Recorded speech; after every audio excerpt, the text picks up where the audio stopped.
Hey guys, in this video we're going to take a look at how you can allow or don't allow Calendar, the app, and its content to appear in search on the iPhone 13 series.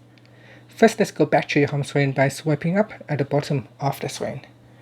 And on the home screen, tap on Settings. In Settings, we're going to go down and tap on Calendar.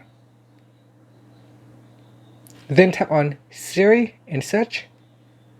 Next in here, go to the while searching and tap on Show App in search and tap on Show Content in search.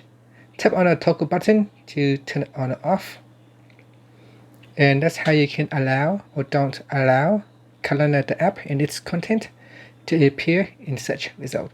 Now at the top here, there is also a Learn from this app option. This will allow Siri to learn from how you use Calendar to make suggestions across apps.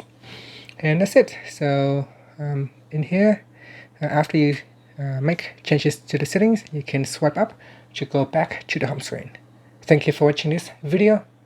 Please subscribe to my channel for more videos.